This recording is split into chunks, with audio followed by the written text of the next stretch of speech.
Good afternoon, everyone. Welcome to the BIP Global Investment Strategy session or discussion rather for Q4 2023.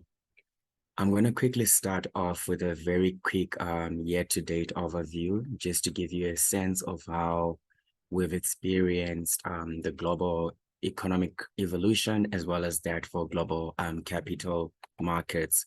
After this quick overview, I will take you through how we're looking at the world in the coming 3 to 6 months. And then after this, you will start to receive very portfolio-specific recommendations from your respective BIP portfolio managers. So if we look back to 1 year ago, which is Q4 2022, we were in a scenario where when you looked at a lot of real economic data, after adjusting for inflation, much of it was quite strained. The yield curve was already inverted, and the Fed was talking about increasing interest rates as high as possible.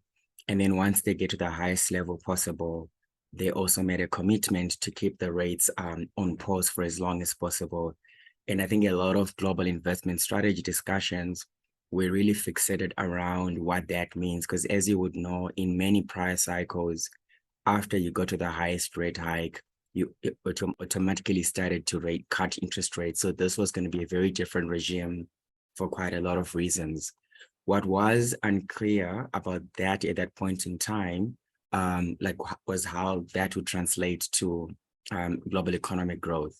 In hindsight, one could guess that keep as high as possible or pause for as long as possible can only happen if the Fed was expecting that there was a lot of pent-up demand in the underlying economy, which meant it was going to take a very long time to have an economic recession.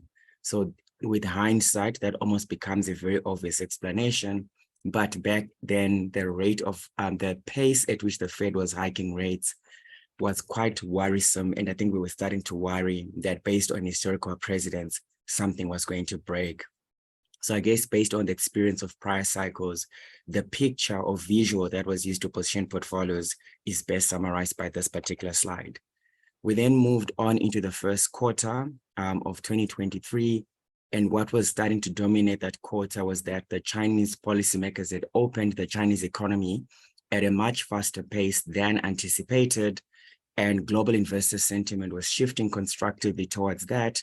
China was starting off its new cycle with significant pent-up demand, and our playbook was that of the US and how the US consumer was drawing down their savings. So on condition that followed exactly the same template, it meant the alpha cycle for your pro-cyclical investment ideas, which are linked to China, meaning China, emerging markets, South Africa would do very well. We're quite aware that in the developed world, they remain vulnerable to something cracking in the system. So there was exposure to DM growth assets, but we're quite worried that our timing in terms of locking in profits was going to work against us. And then we'd obviously started to build a defensive exposure, primarily via global cash, global bonds, local cash, and local bonds. And we pretty much gave this visual to give a sense of how the portfolio was positioned. We understood that our DM quality and growth managers would potentially do well in a slowdown, but we're very worried about how expensive the valuations were. So although we kept a style neutral allocation to DM growth and DM quality managers, despite very expensive managers, we're also quite aware that it was a very vulnerable allocation. We, however, thought our protection with global cash, global bonds, global gold, South African cash, South African bonds would sort of offset this. And to protect us from the risk of being too defensive with our portfolios, we then had the pro-cyclical China plays, which was a bit of our DM value, a bit of DM small mid caps, DM momentum managers, DM market beta, South African equities, Chinese equities, and some property allocation to some extent. So our portfolio was pretty much balanced across these three scenarios. And in each of those three scenarios, we're also as diversified as any multi-manager solution should be. If we then moved on to the second quarter, what started to worry us was that the Fed remained resilient in hiking interest rates.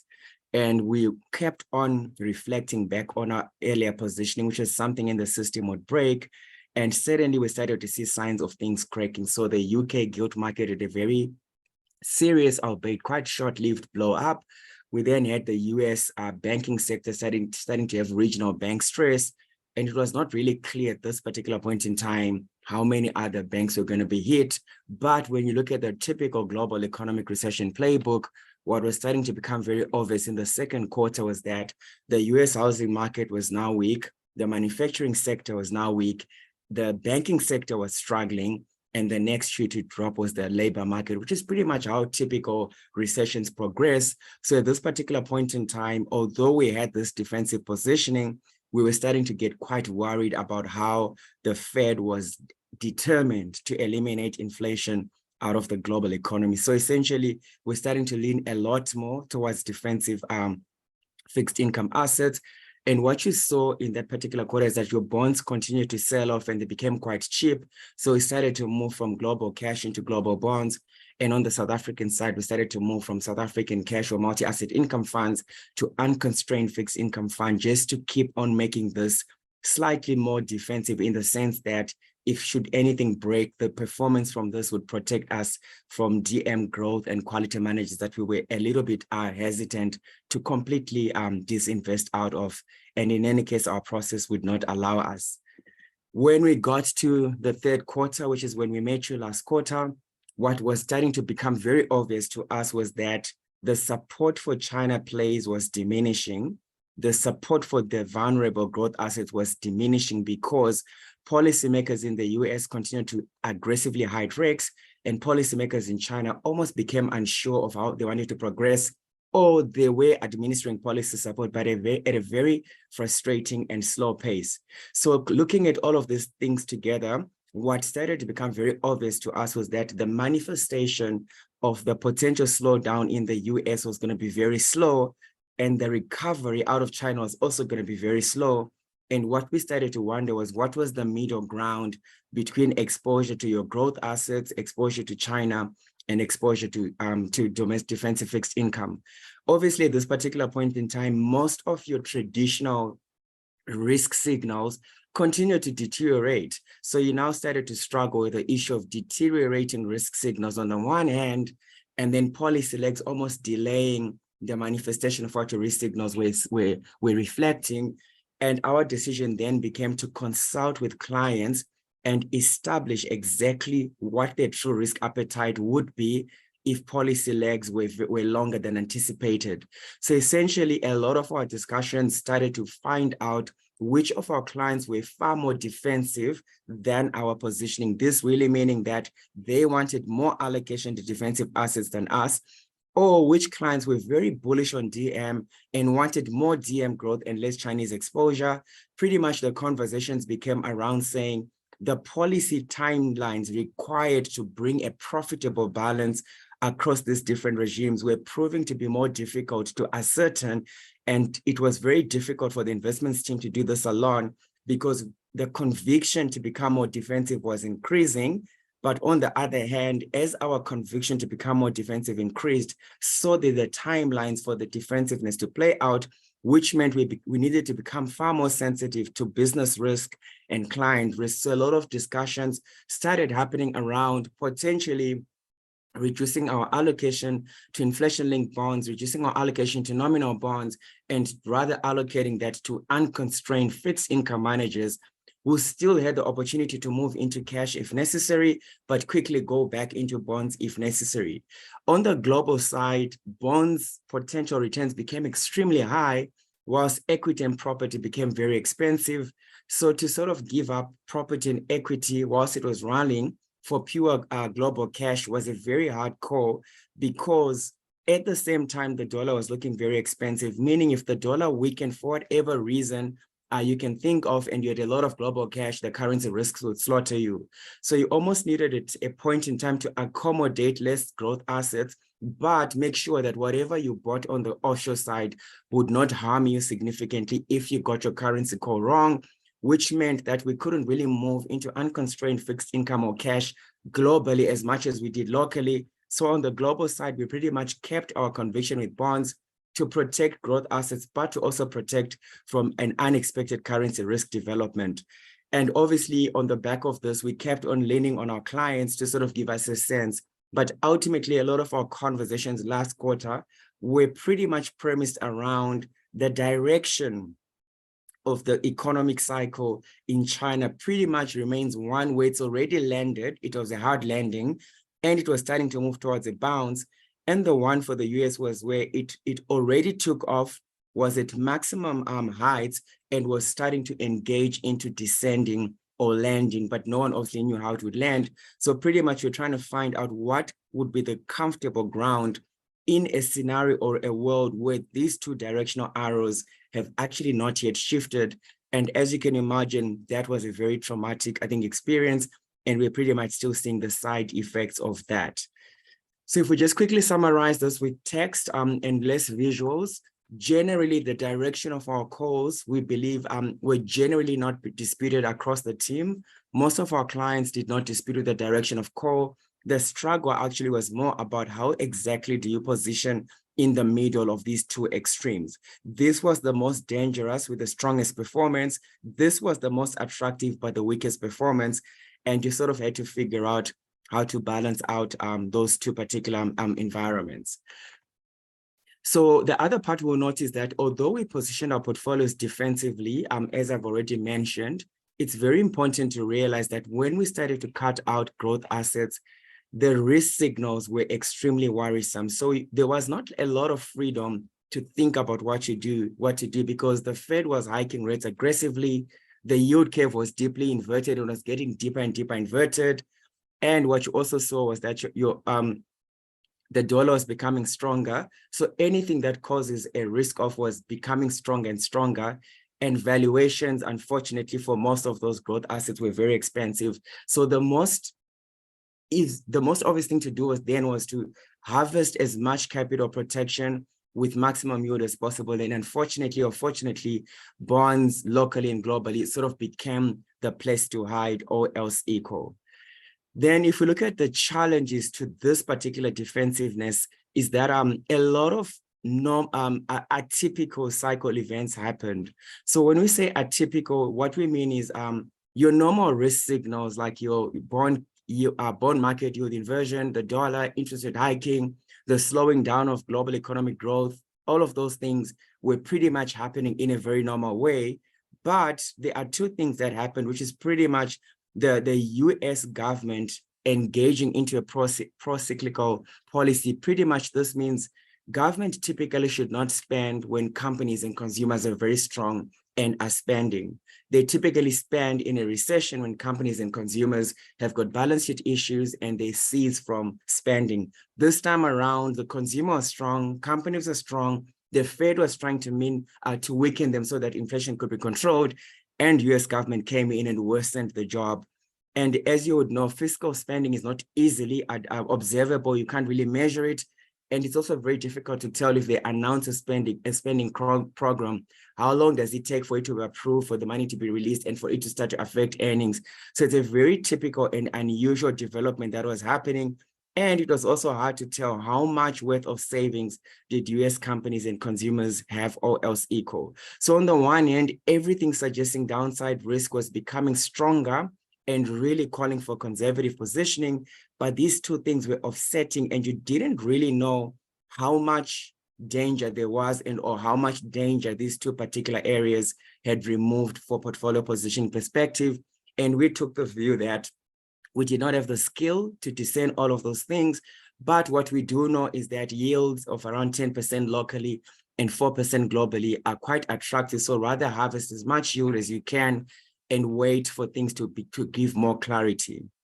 What was obviously making that a comfortable way of looking at portfolio positioning is that your normal late cycle events were happening. So I talked about how the US housing market was now very weak. The manufacturing sector was now very weak. The US banking sector was starting to show problems. The UK government sector was starting to show problems. So it almost really looked like the domino effect is taking hold and gathering more and more momentum. So it was very tough actually to think of risk taking in such an environment. The key surprises for us is that although the environment was showing that equities are expensive, growth is reducing, the risk of recession is increasing, bond yields continue to increase, especially when the inflation was starting to drop. And this is not an environment where you'd have anticipated further pain from bonds. And funny enough, when your bond yields increase, it means the discount rate on earnings increases, so your equities should also fall, especially if the risk of an earnings contraction is increasing. But there was quite an interesting surprise where bonds sold off, equities rallied, suggesting that there was something about this atypical event that was bond bearish and equity bullish, which we missed and we're not able to discern. And I think with hindsight, I'm not so sure I'll be able to discern that either, or else equal. Obviously, when you're now facing quite a lot of, I think, stress because the direction of your course appears correct, but the results are not consistent with that, you start to wonder, like, what are we doing wrong and how do we adjust our portfolios? And what was complicated about those discussions within the BIP Investments Committee, and pretty much a lot of our client investment committee meetings, was that there are a few factors that remained consistent. So we didn't have a scenario where the Fed communicated that the economy is now too weak, they're going to start to cut rates. To the contrary, they kept on saying they want to keep on going high, and discussions within the Fed were how high rates could go. And every time the Fed met those announcements, what you saw was bonds had a bit of a rally and equities would sell off, which almost gave us conviction that we were in the right direction. And obviously we relied on the mantra to not fight the Fed. So US continued to deflate very aggressively via rate hikes. They continued with quantitative tightening. My apologies, not easing, tightening. So you'll see that currently the US money supply has contracted for 9 consecutive months. It actually has never happened in history. So again, that was a sign that things were looking worse. The strengthening dollar is not good for economic growth. So again, this remained consistent. And obviously higher bond yields make the situation even more scary. So meaning that the need and the rationale to position portfolio defensively became more and more consistent. So what would happen is your conviction to protect clients' capital almost increased as you were trying to figure out how the pandemic savings were working against you. The only exception, as I note, was that we then had pro-cyclical policy, which did not reduce these risk signals. It actually was just operating in the background. And as you know, fiscal data is produced once a quarter, pretty much about 6 weeks after quarter end. So the only time people realized the US was engaged in fiscal policy was when the data was released in August, and it became obvious that Biden was busy spending a lot of money in the background. And what you saw there was that equities did well, in particular US equities, in particular the Magnificent Seven. And as you would know, most multi-manager portfolios are built to depend on many drivers of performance. So an environment where 7 stocks are performing and the rest of your portfolio is under stress is definitely not one that we would ever produce good outcomes, all else equal. China, on the other hand, continued to announce policy support efforts. There's quite a lot. There was a 14-point checklist to support the real estate economy. There was your reserve requirement cards. More recently, the deficit increasing by 1%. Government funds or sovereign funds starting to do share buybacks, companies doing share buybacks. So a lot of the policy support and equity support continued. It didn't quite stall, but investors were very upset because they just wanted a bazooka policy response.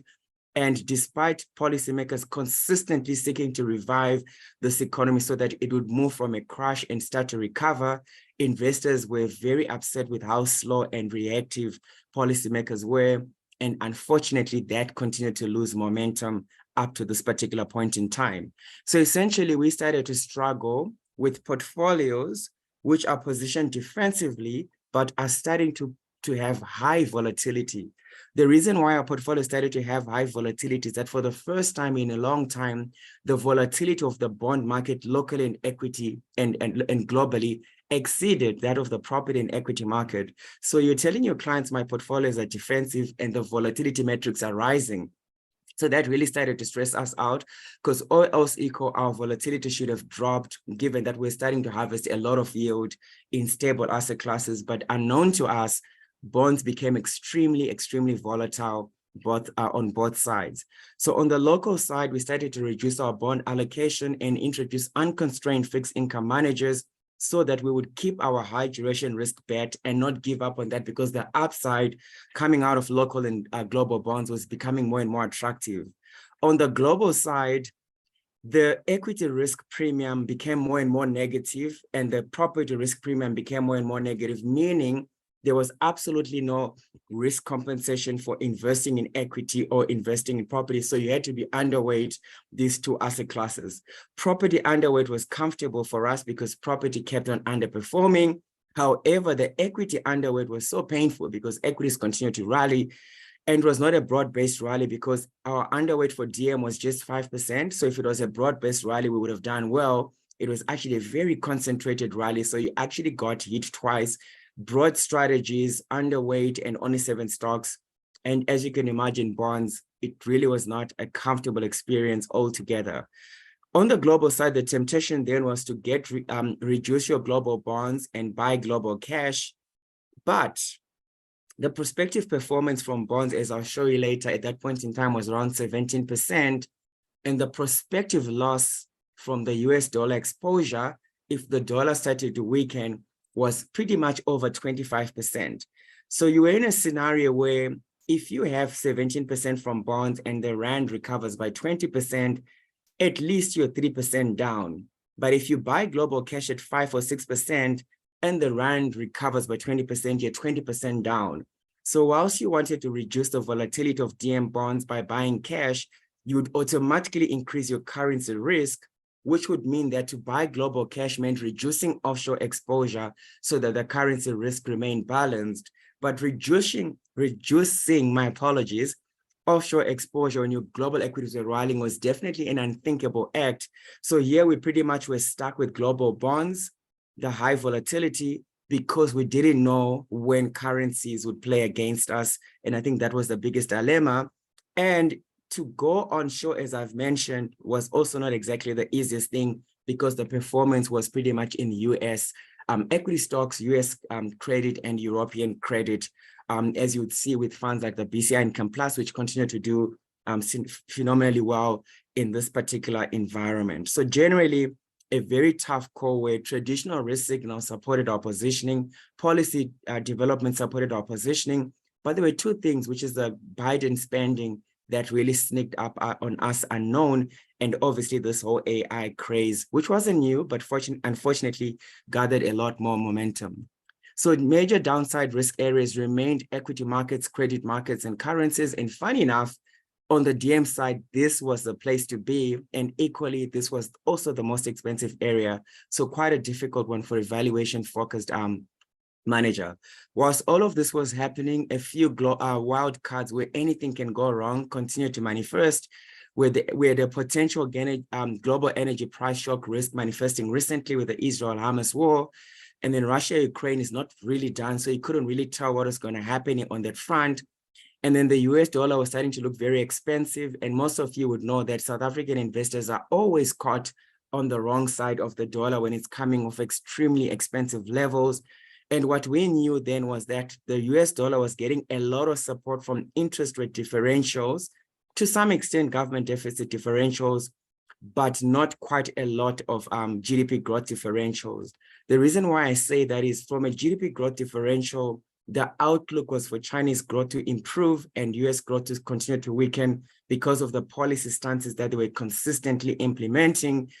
But unfortunately, the recovery of China was slow and the slowdown of US was slow. So we haven't really seen that, but that particular risk hasn't quite gone away. So pretty much we still had a lot of wild cards where if you are in the wrong area at the wrong time and any of these wild cards manifest, you would still destroy a lot more capital. So in short, what I'm just pretty much trying to summarize is that it's been a year where your risk signals would have justified defensive positioning, but the reality in terms of equity market performance, credit market performance, and currency market performance was not in favor of that defensive positioning, even if the valuations of these three areas were not necessarily advocating for that position. So generally, not a good year-to-date experience for BIP in the investments committee, and generally not a good experience for your different portfolios that we are responsible for, as we will discuss with you from next week when we get on the road to meet with you.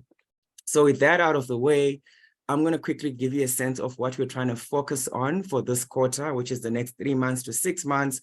And essentially, it's this conversation around landing. So on the one hand, there's the idea of perfect landing, soft landing. It doesn't really matter how you want to define it.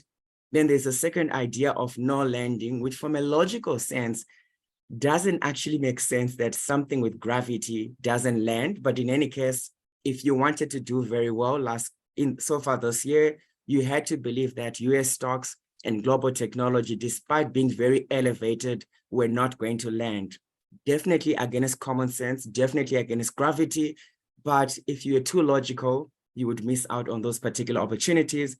And then obviously the perfect storm, which is what our risk signals were suggesting, we're positioned for that and haven't quite seen any one of these. So we pretty much just want to explore where we stand with this in the context of our experience and the adjustments we think are worth making to your portfolio positioning.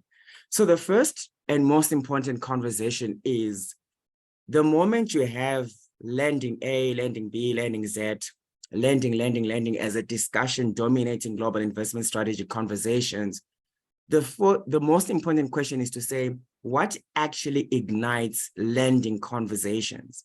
Do people have landing conversations as the plain text off, or you have landing conversations as the plain lens? And in our view, although it was very difficult to choose which ones of these was important, what was extremely obvious is that that discussion never happens at takeoff. It typically happens at slow down as you get closer to the ground. And getting closer to the ground based on investments method language typically is synonymous with risk off and not risk on. So you've had a very interesting year where lending discussions were dominating the show, and yet to do well, you had to position as if you're about to take off with your technology stocks and your US stocks, which in hindsight still doesn't make sense. And I'm not so sure you would do that with other people's money, except maybe your own speculative pocket. And then if you look at it from a very different perspective to say, when do lending discussions typically start in a journey? I think we sort of have given it from this visual, but if you look at it from the US unemployment market, what they've done here is they take the most recent 3-month average of the unemployment numbers, and then they subtract from that most recent experience the most recent 12-month low. So what you would really expect is that that number has to continue to drop if the labor market is improving. But once it has landed and could potentially start to weaken, you start to see that number going up. And historical experience is such that as soon as that number hits 0.50, you enter a recession, and you can never really know how dangerous it gets. Presently, that number is 0.30, which means we're only 20 basis points away from the danger territory, which means we are much, much closer to landing than this particular scenario would suggest, which means then positioning for no landing in that environment is very difficult. Maybe these two would have been worthwhile considering, which is the soft landing or the perfect storm. But if you think that you're only 20 basis points from a recession, or your nowcast model is suggesting you're now in recession territory, to ever think soft landing and position that as a central argument is very difficult, as we shall show in a few moments. Another way of looking at this is pretty much that when you look at the different BIP house view charts that we share with you on a quarterly basis, many data series are mean reverting, meaning that they are noisy around a stable red line, as you can see. So typically when data is rising, it keeps rising. And when data is weakening, it keeps rising, it keeps weakening. So you never really see a lot of examples where this data, as it weakens, it arrives on the red line and it lands comfortably. The experience from empirical observation, no matter what data you're looking at, is that landing is typically something that if it's soft, it's for a certain period of time, and then it progresses and then and continues on its weakening stage. But generally, most landing is pretty much quite like results in an overshoot, meaning that this particular scenario, whilst possible, would probably have a 25% probability of happening, and this would probably have a 75% probability of happening, or it would be 60-40. But positioning portfolios as with this dominating your risk management context in the context of these charts would pretty much appear to be irresponsible for client portfolios. So yes, we did have allowance for soft landing temporarily or for an extended period of time, but not as the central case, because that's not what historical precedence appears to suggest. So what I'm going to do in the next 20 minutes or so is we're going to explore the scenarios which were most probable under these different pillars which we use for investment decision-making. So you would know we've got roughly 3 top-down or macro-oriented decision-making, which is your normal global macroeconomics, the business cycle, and your currency markets. And then the rest are bottom-up, where we look at the valuation of asset classes, of investment styles, and then of the different geographical regions. And then we bring in manager research to bring all these decisions into number 7. And then number 8 is typically the client investment committee meetings. So in the next 20 minutes, I'm going to take you through all of these up to number 8. At number 8, I'll give generic portfolio positioning suggestions. And then you're going to start to receive specific portfolio suggestions from your different BIP PMs ahead of your meeting, all else equal. So if we start off with number 1, what you will see is that the predominant problem in the world is one of inflation, which has resulted in very high short-term real interest rates. So far, this inflation is not coming down to the red line as is anticipated. It's still above the red line, as I'll show you. And the challenge is that for as long as it remains above the red line, your interest rates have to remain very high.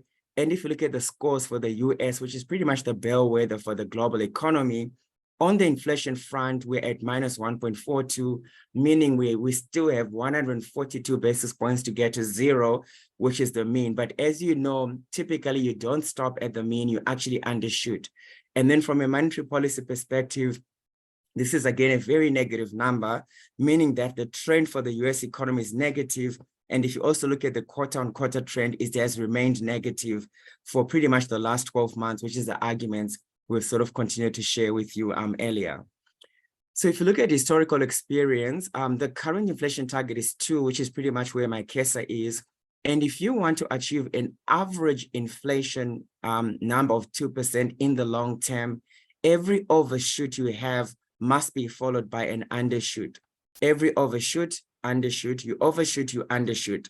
So that's the only way to keep the average speed at 2, which is your inflation target. We are in an environment where we've been in overshoot level for very long, meaning if the Fed wants to achieve a 2% average, it has to administer a very aggressive interest rate increases, keep them aggressive long enough to cause a significant undershoot from this level to the line, and then stay undershooting for long enough so that your average is 2%. The fact that you want a significant undershoot that stays undershot for long suggests that there's no way that's going to be a smooth landing, as this beautiful white bird or stock is suggesting, which is why we believe that for that to happen, the disinflation must be aggressive enough and must stay depressed for long.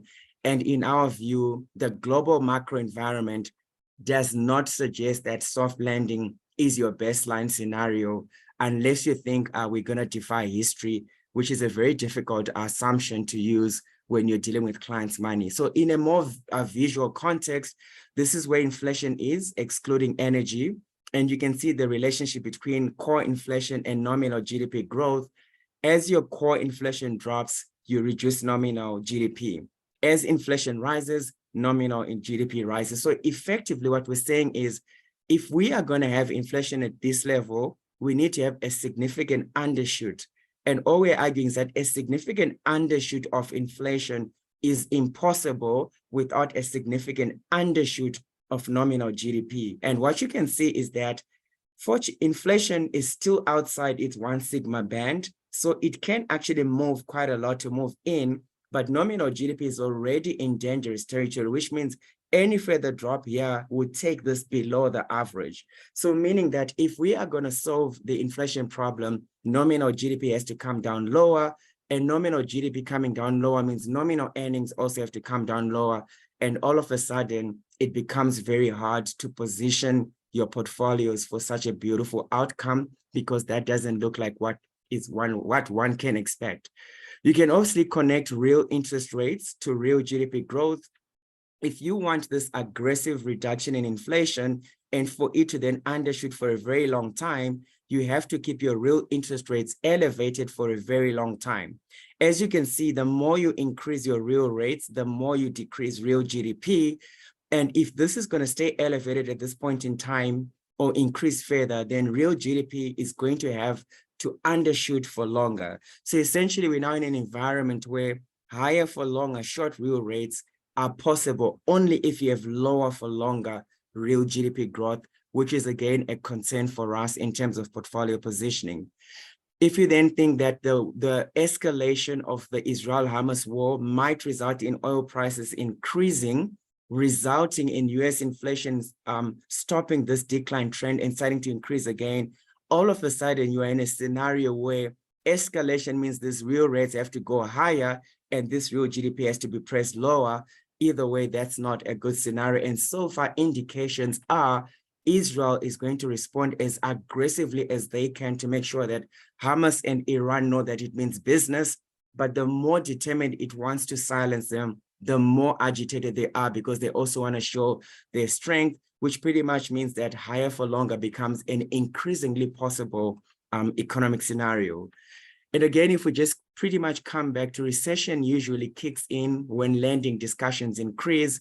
And as you can see, lending discussions as reflected by Google search criteria have pretty much increased. And historically, whenever those conversations increase, you enter into a lending. And maybe this picture gives you a sense of what comes when the discussions become higher and higher.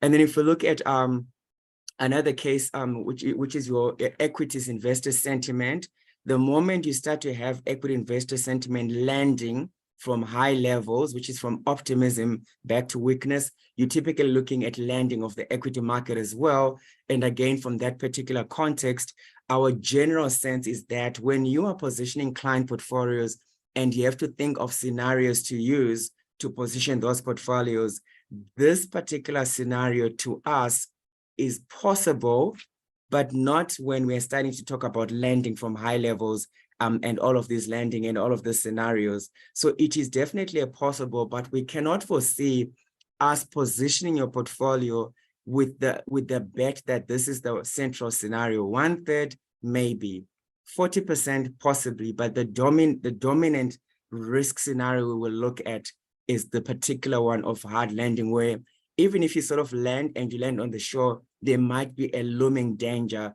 which you don't see. And in this particular case, one of those dangers is this particular war in Hamas, amongst many other things. If we then look at just trying to broaden our scenarios, and you look at Alpine Macro, our research providers, they started the year with a very aggressive expectation for the global economy to enter a recession in the second quarter of this year. So they started off with very defensive portfolios. And clearly, when we got to the second quarter, it turned out they were wrong, and they had to pretty much start to change their views. And what they then started to do was to move from a very aggressive underweight equity allocation and gradually buy bonds and obviously reduce a bit of cash, up to a point where they became overweight because of AI, but we're obviously buying those very specific themes, which, as you would know, is not something that a multi-manager could do. But generally, they pretty much were as confused about this year as us, although they made a few investment decisions, which we are not so sure you would do if you're running real money and not a paper portfolio. Then if you look at our other research providers, being BCA, they have 10 modules that they follow. Each and every one of these has a distinguished global investment strategist. Out of all of these 10, which build up the BIP house view, only 2 were positioned for a soft landing, which was pretty much US equity centric. The remaining 80% were actually not recommending for soft landing. They were recommending for hard landing based on all the risk signals that I've mentioned. So pretty much if you reduce BCA to a scenario, there would have been 20% bullish, 80% defensive, which is pretty much, I think, what we retained in our portfolio positioning, all else equal. If I then move over to the second one, if you look at your traditional economic recession risk modules, and you look at the distance from the mean using our risk rating, this continuously deteriorated. Yes, there was a bit of a marginal improvement, but the level of scores was still worse than at any point in history, and it maintained a -3 extreme high recession risk signals. If you change this to what the Fed makes use of, which is the 3-month bond yield being removed from the 10-year bond yield, as opposed to the 2-year, but obviously the 2-year and the 3-year are related, you would still get to the same conclusion, and it was worse off than at any other point in time in history. And then if you look at this measure, which is the Fed, what the Fed also uses, where they take the prospective 18-month interest rate, and from that they subtract the current one. So the line of thought is, if the global fixed income market is indicating a severe recession, interest rates expectations 18 months from now will be low to show that that's what they want the Fed to do. The Fed will then take what the fixed income market is thinking 18 months from now and subtract the current rate. If the rate 18 months from now is much lower than the current rate, it means the fixed income is saying to the Fed, cut rates now because we're in trouble. So this is, again, the sign that you see where it is extremely negative and saying the economy is going to be in trouble unless rates are lower 18 months from now. And again, on that basis, you would sort of remain with a very worrisome risk score. If you then try and look at what companies were doing, so if you want to get a sense of how companies are behaving, you look at what we call the credit impulse. A company is a collection of many different projects, and to run many different projects in the economy, you continuously borrow money from central banks so that you can fund those, you can pay your employees, and the list goes on.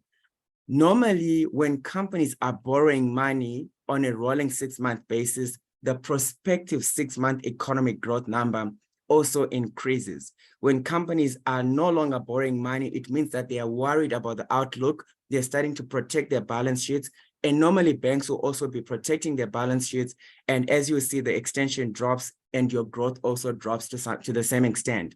So what we saw from company behavior was that they kept on restraining their borrowing to historical laws in the US, to historical laws in Europe.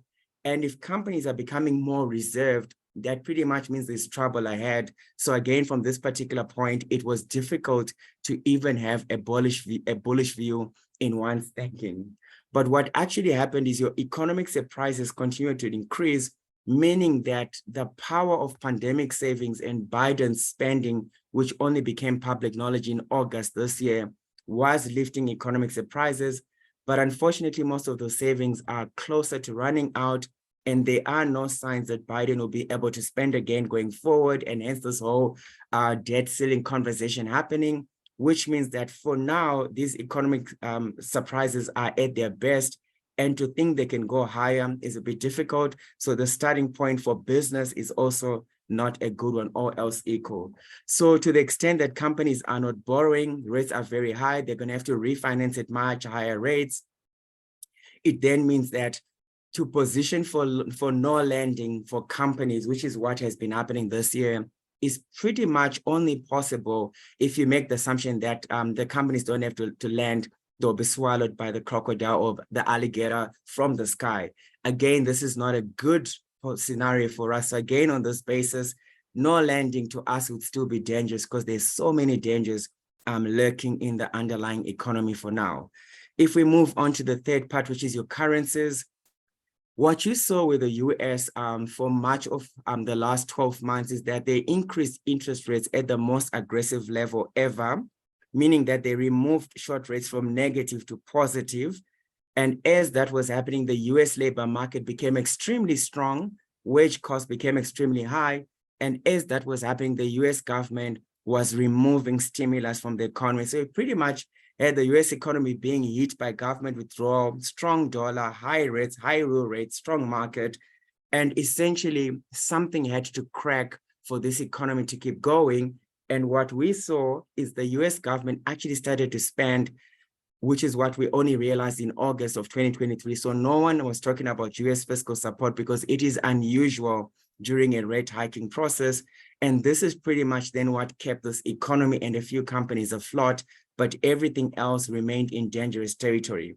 Going forward, they've started to withdraw fiscal stimulus again, but it's quite early. So we can't expect this to repeat. It might, but it's not the expectation.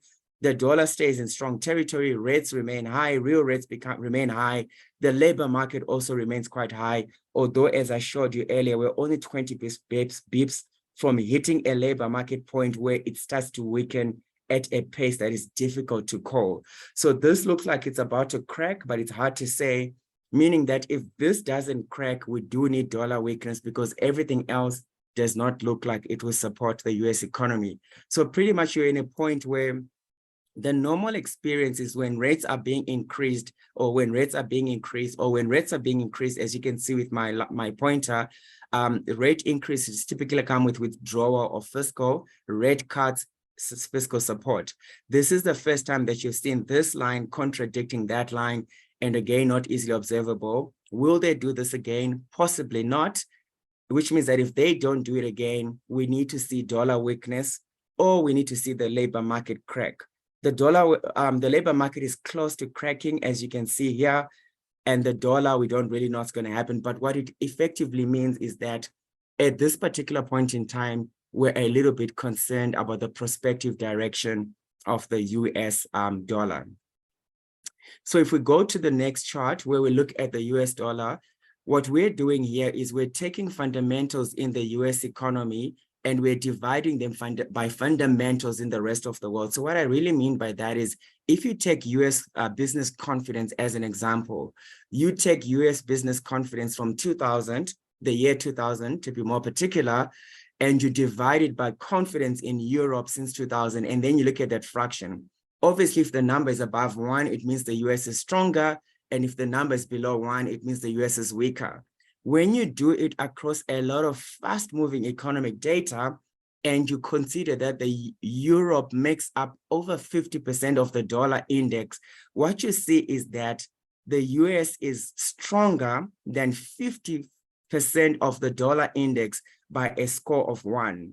And then if you bring in the UK into account, which makes up another 10%, you see that the US is stronger on all of these fundamentals by a score of 0.85, meaning although we do want the US to crack so that the US can survive all of these shocks, fundamentals of the dollar do not suggest that that is going to happen, which means the US, the labor market has to crack first, which is possibly why we're starting to see a bit of weakness. But the only thing we don't know is how fast this is going to be.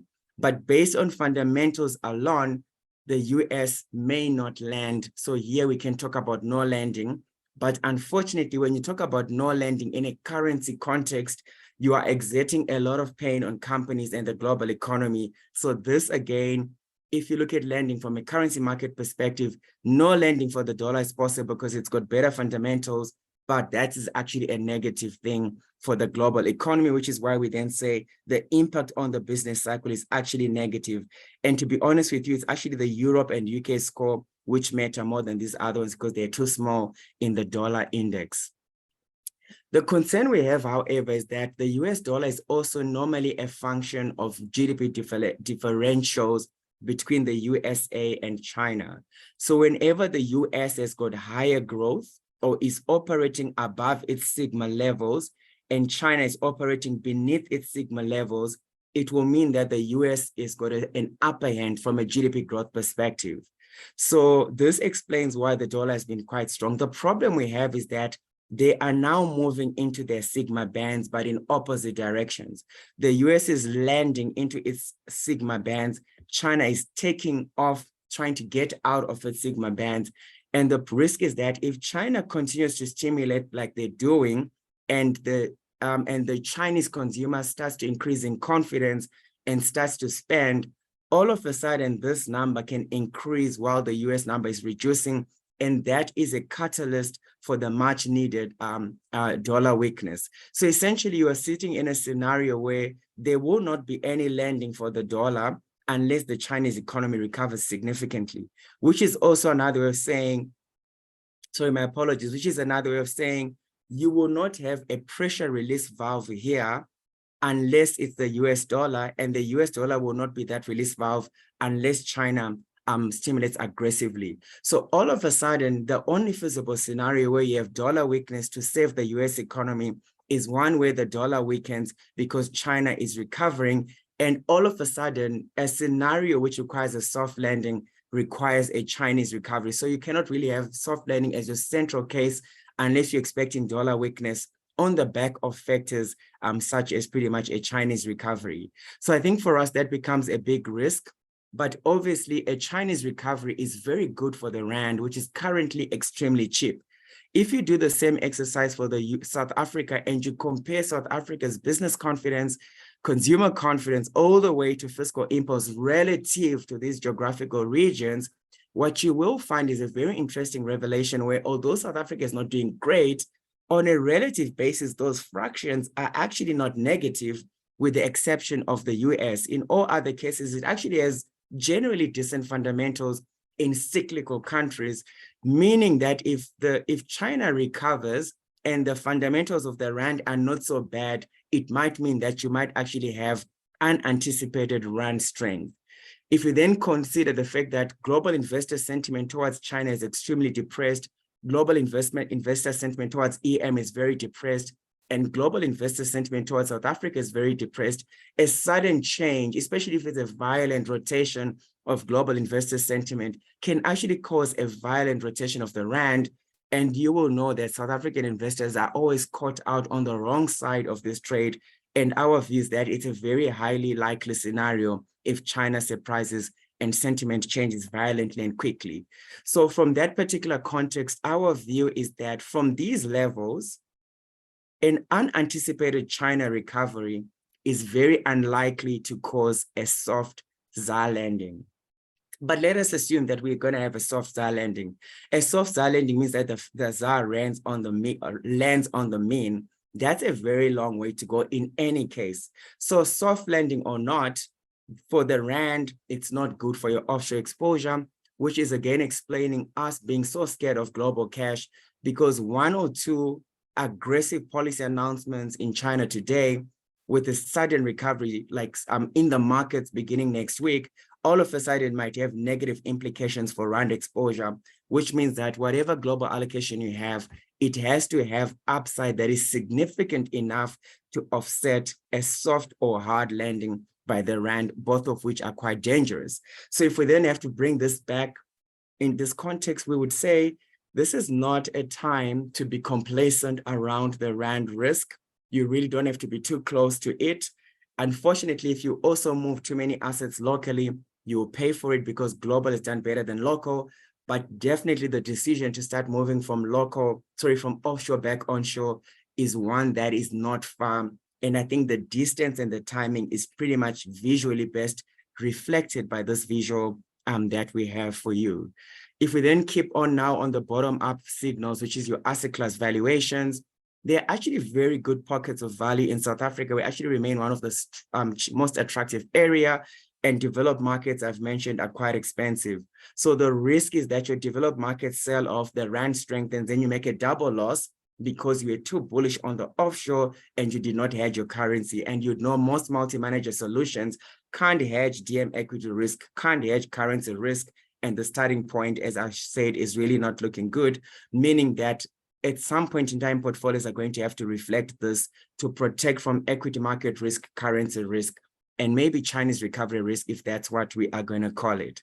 But in any case, the problem we are having with these valuation signals is the profitability levels, or your ROE, is still quite high and hasn't started landing, or it has started landing, stopped prematurely because of the pandemic savings. And if rates remain higher for longer, your ROE will continue to move lower. So this, whether it's a soft landing or a hard landing, does not change the fact that the starting levels are too much. So rates staying high for longer than expected means this might soft land or hard land. Both of them are quite drastic, which means all of a sudden, a market that is expensive based on elevated earnings becomes extremely expensive if these things go into soft landing. So you've got a scenario where valuations look attractive for as long as earnings stay there, but if they start to land, all of a sudden this whole picture might look red. That's the problem I think we have when you think about landing from a valuation context. So this is why we're pretty much saying, although valuations look good, it's still not the right time to be overweight, because you need to have a sense of how this is going to land. So a PE that is cheap when E is high becomes expensive when it is flat or negative. If you look at emerging markets, the good thing is that they've already taken a lot of pain in terms of ROE landing. Are they past the worst? Definitely not. You can see historically, there can still be this little tiny bit to go. So on the one hand, for emerging markets, their starting point is definitely superior to that of the S&P 500. But as you imagine, if the S&P 500 goes to the red line, emerging markets will probably go to historical lows. So starting to look better, but not yet out of the woods. Same argument, sorry, not yet the same argument. For China, we've got a little bit of a different story because the policy direction is moving in an opposite direction. So here we're not really talking about landing, we're talking about takeoff. But unfortunately, the rate cuts are so slow that takeoff has been so slow. But again, you don't want to be too complacent around it. So we've got some exposure, but it's been frustrating for the reasons I've mentioned. And then for South Africa, if we're very lucky, then we've already had a soft landing in South Africa, meaning that these attractive valuations are on the back of profits that have already landed softly. Historically, a soft landing of profits is very short, and then it continues the downturn, very short and downturn. So for as long as your real rates stay higher for longer, to think it's going to stay softly landed, I think is super ambitious. And again, if the S&P crashes to red line, we are crashing to our next standard deviation. So again, pretty much saying these valuations are misleading because they don't reflect how they will look like when you're forward, when your earnings pretty much land, as we've already argued here. So for South Africa, not a good picture. So essentially, in terms of our landing visuals, valuations give you a false sense of security. So if you don't look deep enough to where the ROEs could go if rates are not cut, then you pretty much think you're safe and you stand very close to the alligator. But if you understand that real rates are still in dangerous territory, then valuations are a very dangerous place to land on for decision making. So even though SA equities look cheap, as this chart would suggest, we actually still underweight, our reasoning being that it's so unclear, you can't really see where the alligator is, but you know there's somewhere in the water. And obviously the South African Reserve Bank, being determined to keep rates high, convinces us that they are waiting to destroy us somewhere. So we're really not that excited about South African equities. But we know that if the soft landing is true for South Africa, they're cheap, but we know that we can't rely on soft landing. For US, it's a little bit easier because the danger is slightly more visible. So this dangerous scenario is more visible in the US because the equity risk premium is very negative. Equities are more risky than bonds, meaning all else equal, the prospective return of equities must be higher above that of bonds, which means all else equal, this line is safe when it is above the red line, because it means equity yields are higher than bonds. When it is below, it means that equities are priced for perfection. It means equities are ignoring danger. And typically when earnings ignore danger, it eventually hits them and they start to sell off. And right now we are at the lowest and most dangerous level for equities, and pretty much also for US equities, for global equities, US equities, developed market property. So on this basis, although this was the place to be, especially the US, you can see that it was also the most dangerous area to sort of dwell in. So it's been very interesting for us in the sense that when you look at this particular chart, there's a very nice correlation between the red line, which is your bond yields. So this pretty much means that your bond yield is inverted. When your bond yield is inverted, it means as the red line is going south, it means that the yields are rising. Therefore, the discount rate for equities is rising and equities also crash. When your bond yields are rallying, equities also rally. When your bond yields are increasing, equities fall. What has been very interesting since about May of this year is that bond yields have increased, equities have ignored, which makes sense because that's why they've become so expensive, because they're ignoring danger and bonds are acknowledging danger. If there is no danger, equities are going to continue to rally and bonds are going to continue to sell off. If there is danger, at some point in time, equities are going to start to reflect that whilst bonds start to rally. So all else equal, this Caesar shape you've never seen in history. It's very rare and it's a little bit scary for us on a forward-looking basis. Bonds, because they've been registering a lot of danger, are starting to look very, very attractive.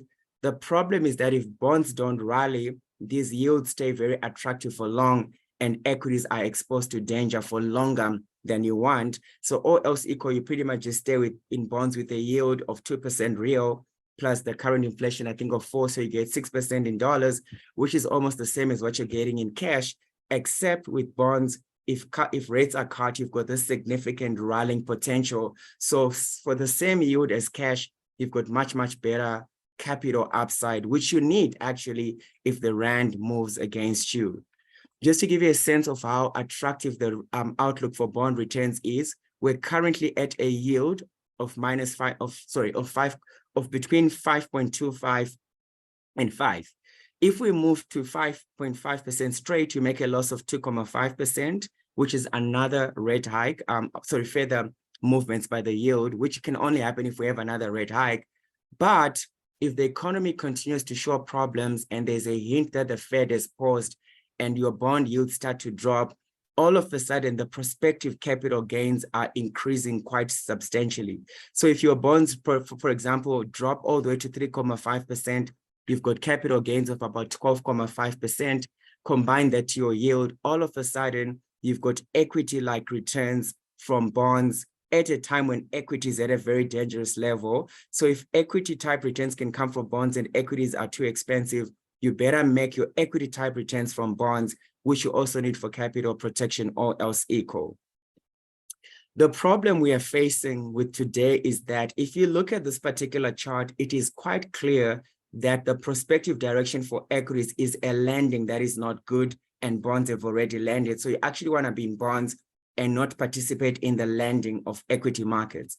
However, if you go back to the 1994 to 1999 experience when we had the Fed pausing, what happened is they hiked rates quite aggressively and then they kept them paused for quite a long time.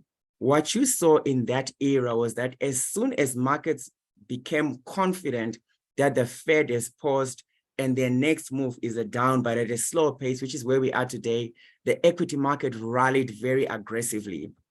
The reason why I'm bringing this scenario is, if you look at this chart, it is very obvious you go for bonds which have landed and you underweight equities.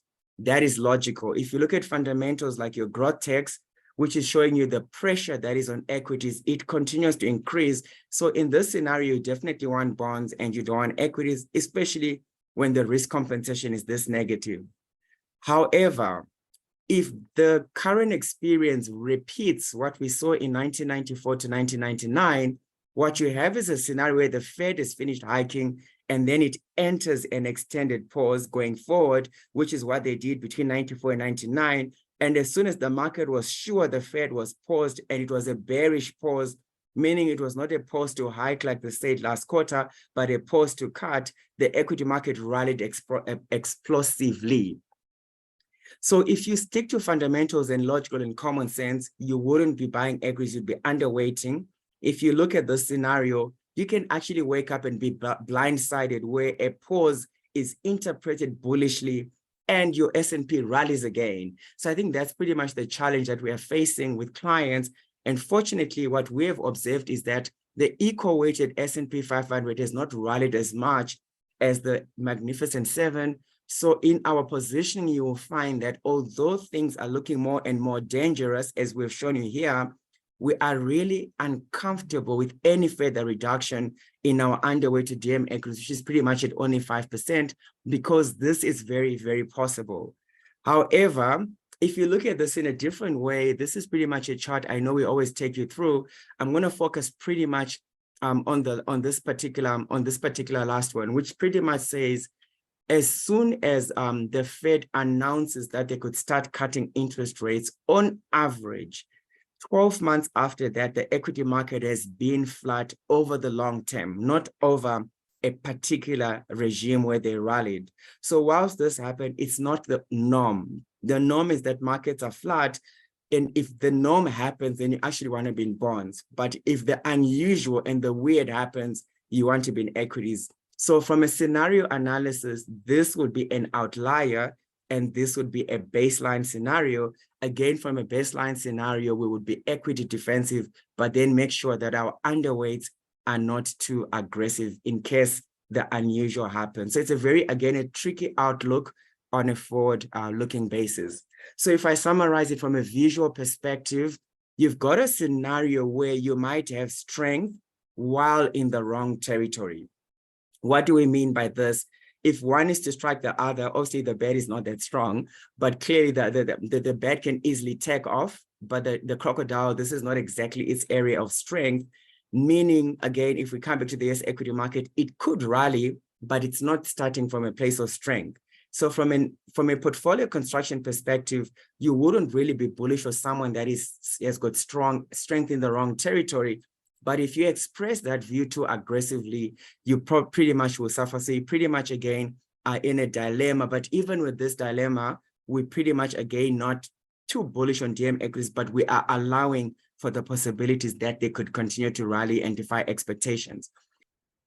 Moving on to pillar 5, again, I'll just quickly explain how we decide our appetite in terms of allocating risk to the different geographical regions. So as you would know, now we're more on the bottom-up side where we're looking at valuations from a dividend yield perspective, from a forward PE perspective, price to PE, trailing PE, and what I'll show you later on is also look at the gram and dot, which looks at the earnings normalized over a 10-year period.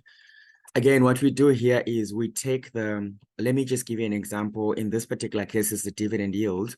So with dividend yield, the higher the yield, the cheaper the asset class. The lower the yield, the more expensive the asset class. So essentially, again, take a fraction. In this particular case, it could be the US dividend yield or the MSCI World dividend yield, and then we divide it by the South African yield. If the South African yield is higher, it means it's cheaper. South Africa is cheaper and the MSCI World is expensive, then the fraction will start to become low. And if it's marginally low, the score might be 0. Very low, the score might be 1 or 2. Extremely low and outside historical bands, it becomes a -3. So what this is telling you is that if you take the average of the score currently, which is third quarter 2023 or 30 September, the score is -3, meaning that if you're trying to allocate money from the South African equity market to the MSCI World Index based on valuations alone, you should actually be underweight developed markets in favor of South African equities or another South African asset if there are asset classes in South Africa that are cheaper than equities, which is the case presently, especially because fixed income is looking cheaper than equities, the bonds in particular. And then if you look at what the valuation signal was about a year ago, just to get a sense of how this has been changing over time, in line with what I said earlier, our risk signals in general have worsened. So this went from -2 to -3 and from -2.75 to -3. Mind you, during this period, we still had that explosive rally coming out of the Magnificent Seven. So it's really not a scenario where you would have captured that unless you're gambling with clients' money. But the general message is that risk scores from last year to now generally stay in negative territory. The only place where we've seen a bit of improvement is obviously in China, where it's starting to become gradually positive, which is again aligned to our view that things are moving in the right direction, but very slowly. In the USA, things again are moving in the right direction, well, in the wrong direction, and also very slowly. I think that's the dilemma we're facing with portfolio construction. If I just have to look at the average score, the score on average is -1, meaning that this is not an environment to take some money out of South Africa overseas, unless you're pretty much moving into China. And even if you move into China, things are marginally positive, so it wouldn't be a portfolio defining allocation or else equal. As you know, whilst I illustrated how we make regional allocation decisions based on valuations, our risk management process actually looks at quite a number of risk scenarios. So if I stick to USA equities, for example, the macro picture for USA is a minus 1.2.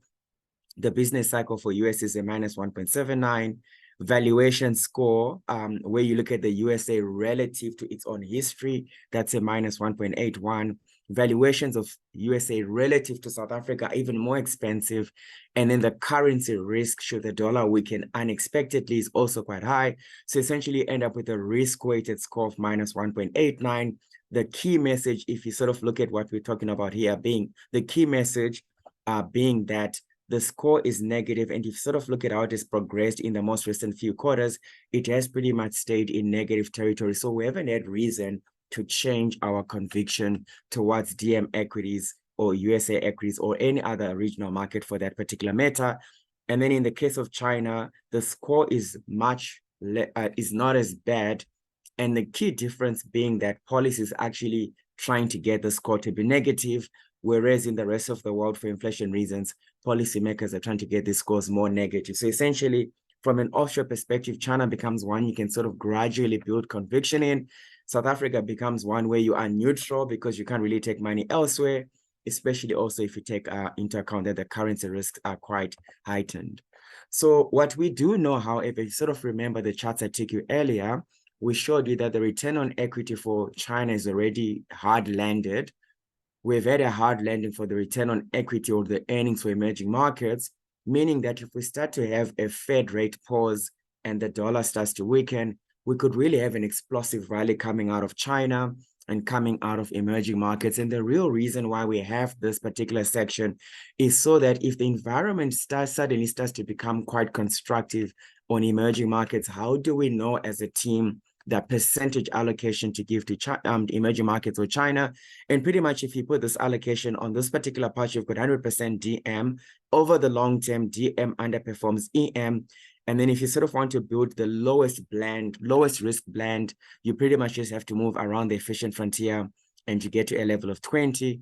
And obviously if the environment if you want to take on more risk and get back to the same level as DM, your numbers get closer to 60 and etc. However, what we do know is often the EM-DM combination is very sensitive to the trend of the dollar. So if you look at the period from 1970 to 1979, which was a decade, the dollar started off at very expensive levels, similar to where it was. And over that decade, the annualized performance of DM was lower than 5, whereas the annualized performance of EM was almost 20. So it had a 15% outperformance of EM, where EM outperformed DM by 15% on an annualized basis. So the regional flexibility between DM and EM cannot be underestimated, especially where the starting point for the dollar is expensive as today. And as you can see, this decade was pretty much driven by underperformance, and most of it was pretty much in the early inflection stages, which is pretty much why we have retained some allocation to EM, although clearly we were very early with that particular call. And then if you look at this particular regime, we're pretty much starting from 1980 to 1989, so it's another decade. The difference is that the first half of the decade was dominated by dollar strength and the later half by dollar weakness. And on a 10-year annualized basis, if you sort of look at this particular, at the x-axis, you see that DM gave you 16%, 100%, and then EM gave you 20. So the difference there was 4% per annum, but all else equal sort of shows you how in the earlier part, there was slight outperformance by EM, and then gradually it did very well.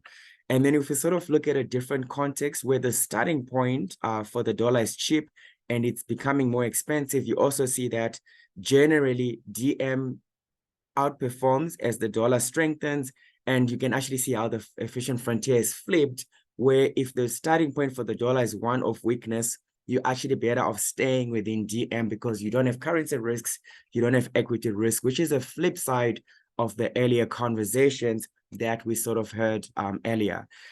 And then this is another regime where from 2000 to 2009, so over this decade, your starting point for the dollar was expensive like today, And as you can see, over this decade, EM did very well. The average performance annualized for DM was -2. Average performance for EM annualized was 6. So pretty much an 8% outperformance. So in this environment, if you wanted to have a lot of offshore exposure, it was important that you had a lot of EM exposure within the global equity portfolio. And then more recently, again, which is the 20-year or 10-year period rather, from 2010 to 2022, 23, it was pretty much a period of dollar strength. DM outperformed EM. The average analyzed performance for EM was 2, and that for DM was about 8, so a 6% outperformance gap.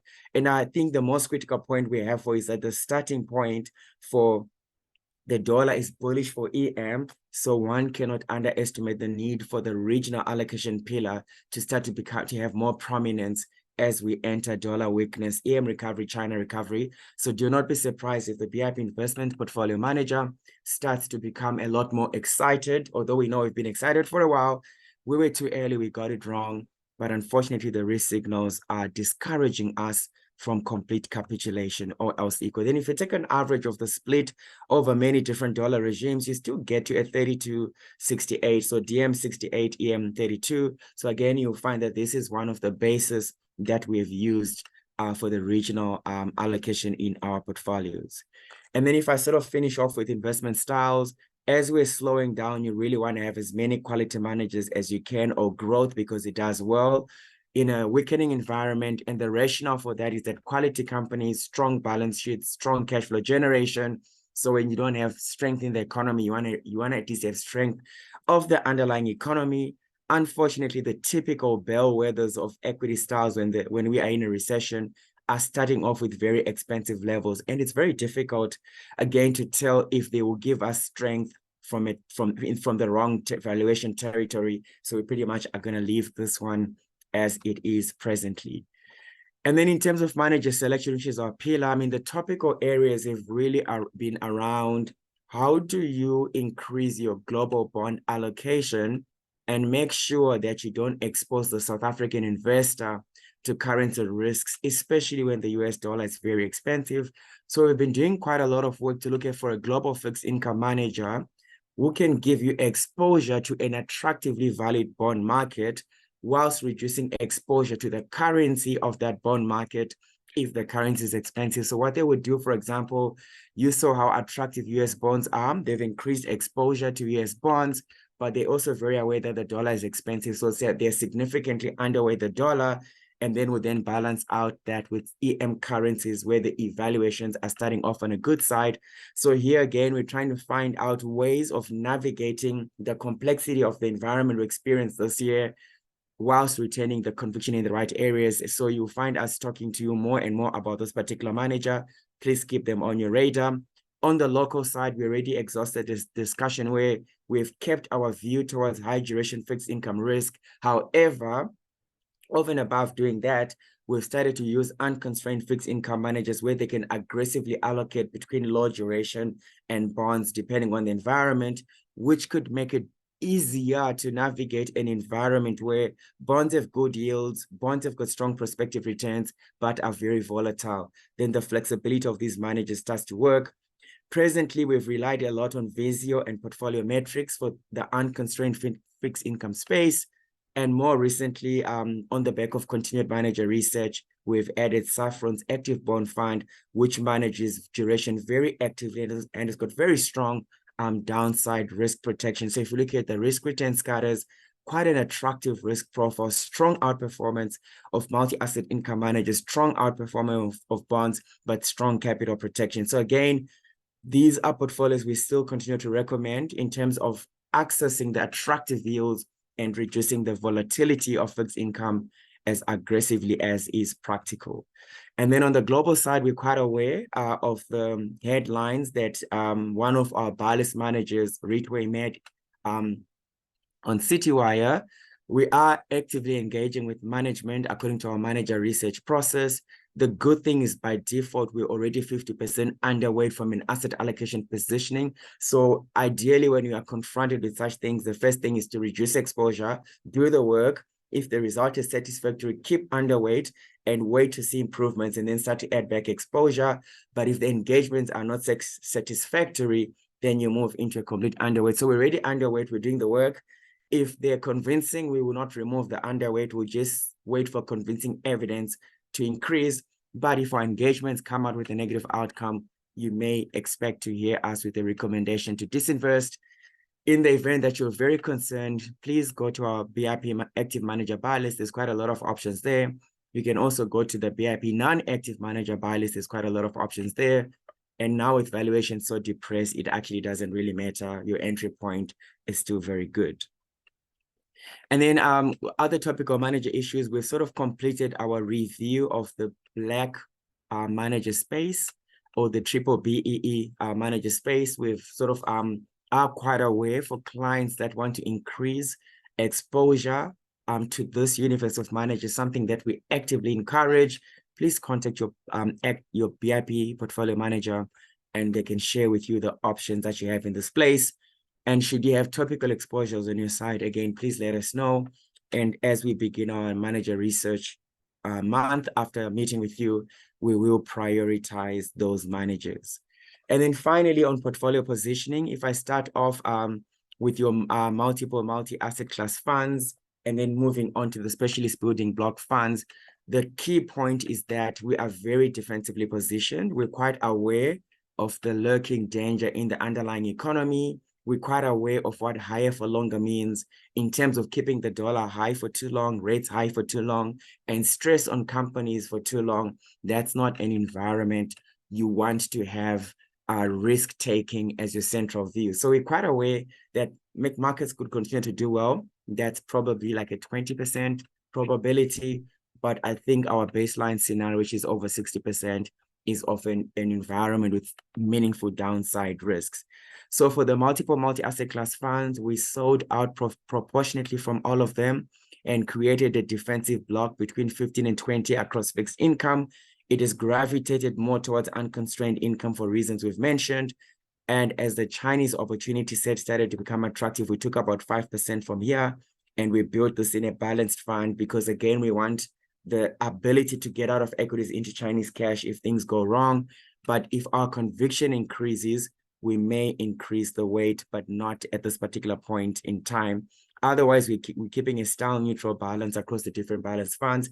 And actually, in terms of the BIP book, this side of portfolios has done very well so far this year.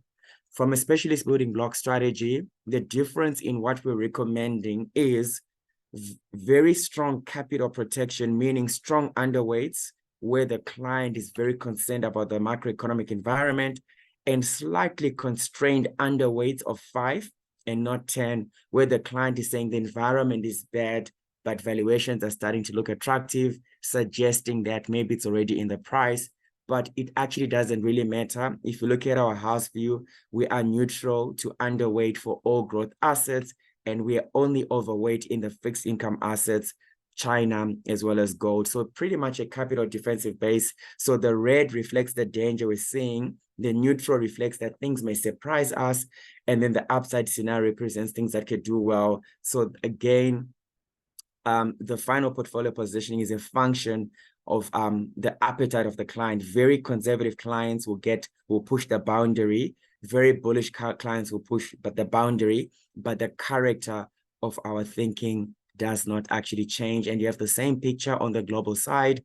I'm not going to take you through the specific details because the shape that you see here, manifest here, it's a wider universe. So the gaps are slightly more aggressive where the clients are very conscious of business cycle risk, and where they are not as conscious, and I want to focus on valuations, the freedom to deviate from a neutral position is a lot more explained. But all else equal, these are the generic positioning. Your portfolio manager is going to send you more specific recommendations for your portfolio.